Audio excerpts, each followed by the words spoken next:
네, 안녕하세요. 테크한스입니다. 이번 시간 IT 스몰 토크 이런 이야기로 시작합니다. SM 유지 보수의 업무 유형입니다. 네, SM 유지 보수에 대해서 이번 시간 간단하게 이야기해 보려고 합니다. 자, 제가 만든 영상 중에 주로 SI 이야기 주로 많이 해왔는데요. SM 이야기를 많이 못한 것 같아서 오늘 이야기를 시작하려고 하는데, 사실 SI 업무보다는 SM 업무를 하는 사람이 더 많을 수도 있습니다. 즉 SI, 시스템 인테그레이션 또는 서비스 개발 마찬가지고요. 이들은 모두 다 이와 같이 공통점이 있습니다. 네, 시스템, 처음 시작할 땐 시스템이 없다는 게 특징이고요. SM은 시스템 메인테넌스이고요. 시스템 유지 보수이기 때문에 당연히 시스템이 있다는 그런 차이가 있습니다. 네, 그래서 우리가 SI와 SM을 구분하는 것은 어렵지가 않습니다. 자, SM 유지 보수 업무를 몇 가지로 좀 나눠봤는데요. 아마 기존에 일을 하고 계시는 분들이나 경력이 있는 분들은 이미 다 아실 수 있는 내용들이에요. 그러나 이제 SM을 이제 새롭게 하려고 하시는 분들은 좀 도움이 많이 될 것 같아서 한번 나눠봤습니다. 자, 첫 번째는 개발 유지 보수이고요. 두 번째는 시스템 유지 보수입니다. 자, 세 번째는 기타 사항으로 보시면 될 것 같습니다. 자, 먼저 개발 유지 보수 업무를 보시면요. 자, 아까 말씀드렸듯이 유지 보수라 함은 특정의 시스템이 존재해야 합니다. 그리고 개발 유지 보수이기 때문에 해당되는 시스템을 만든 개발 언어의 소스가 존재해야 하는 것이죠. 그리고 오픈했었던 런칭한 시스템에 대해서 내부 고객이든 외부, 일반 B2C 고객이든 그들의 고객 요청에 대한 대응, 수정 또는 버그 픽스 등이 그들의 주요 업무 내용입니다. 자, 개발 유지 보수는 여전히 개발에 대한 메모스, 즉 인력이 투입돼야 개발에 대한 요청사항에 대한 아웃풋이 나오기 때문에 시스템 규모에 따른 적절한 인원이 필요합니다. 즉 어떠한 회사나 조직, 시스템 내에서도 개발 유지 보수 파트는 그 시스템의 요구사항에 대한 대응을 하기 위한 개발 인력이 적절하게 존재하느냐 안 하느냐에 따라 개발 유지 보수 팀의 팀원들 한 명 한 명이 9 to 6의 워라밸을 지킬 수 있는지 없는지, 즉 야근을 할 수밖에 없는지에 대한 그런 구조적인 부분이 드러나게 돼 있습니다.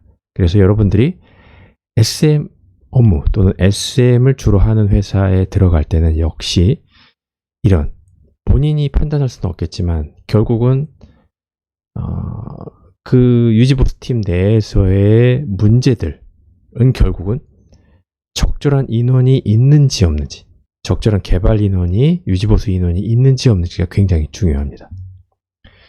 그리고 아까 얘기한 대로 고객의 요청사항이 그 범위가 어디냐, 스코프, 범위가 어디냐에 따라서 그것이 단순 유지보수성 개발로 진행할지, 아니면 규모가 커서, 요청사항에 대한 규모가 커서 추가 개발, 즉 별도의 미니 프로젝트든 어떤 인력을 모아서 별도의 프로젝트로 진행할지가 바로 개발 유지 보수 업무의 가장 큰 이슈 중에 하나입니다. 다시 말해서 적절한 인원이 그 조직에 존재하는지, 그리고 업무를 쳐내가면서 요청사항이 유지보수성 개발인지 추가 개발인지가 바로 개발 유지보수 업무의 가장 큰 화두고 이슈다라고 이야기할 수 있습니다. 그리고 개발의 감을 유지할 수 있다는 게 이제 특징이죠. 즉 터프하게 개발을 원하진 않지만 개발의 감을 유지하면서 다음 넥스 스텝으로 새로운 커리어, 개발 커리어를 계속 유지하려고 하면 최소한 개발 유지 보수 업무는 맡고 있어야 한다는 의미입니다. 자, 두 번째는 시스템 유지 보수인데요. 네, 어떻게 다를까요? 개발 유지 보수와. 자, 시스템 유지 보수도 마찬가지로 특정의 시스템이 존재합니다. 그러나 시스템 유지 보수 팀에서는 시스템을 만든 언어의 소스가 존재하지 않습니다. 왜냐하면 주로 솔루션 성격의 그런 시스템이 많기 때문입니다. 그리고 이들은 고객의 요청사항에 대한 기능 개발에 포커스 맞추기보다는 바로 운영, 장애에 대한 대응, 그리고 조치 등이 주로 업무라고 볼 수가 있겠습니다. 자, 이들은 시스템 유지 보수이기 때문에 클라우드 시대로 넘어오면서부터 유지 보수 인원, 시스템 인원에 대한 감축 경향이 있습니다. 다시 말해서 개발 유지 보수는 클라우드 시대로 넘어와도 개발에 대한 인력 베이스의 개발의 성격, 특징은 그대로 유지할 수밖에 없지만 시스템 유지 보수는 그만큼 클라우드 시대에 영향을 많이 받기 때문에 인원 감축에 대한 트렌드가 있습니다. 자, 신규 시스템 추가가 계속적으로 이루어질 수가 있는 것이 바로 약간의 업무 부담일 수 있고요. 그리고 이들은 시스템 유지 보수 업무를 하는 인력은 개발자라기보다는 시스템 엔지니어, SE가 그런 역할을 할 확률이 높습니다. 그리고 좋은 것인지 나쁜 것인지 모르지만 개발을 하지 못합니다. 안 하게 되는 거죠. 그런 특징들이 있습니다. 자, 세 번째, 기타 유지 보수 업무인데요. 보자면은 어떤 시스템 유지 보수 업무와 유사하지만 기타 유지 보수는 제가 볼 때는 좀 조직에 따라 다르지만 시스템 유지 보수에도 끼지 못하는 업무들이 있어요. 예를 들어서 어떤 조직이든 가게 되면 이제 노트북 관리하는 부서가 있어요. 그리고 뭐 조직의 전용만 허브 관리로 랜선 그 찝는 그 기구를 가지고 왔다 갔다 한다거나 이런 분들은 사실은 시스템 유지 보수 쪽도 분류하기 어려울 정도로 조금 기타 유지 보수라고 얘기를 할 수밖에 없는 그런 업무들이 많습니다.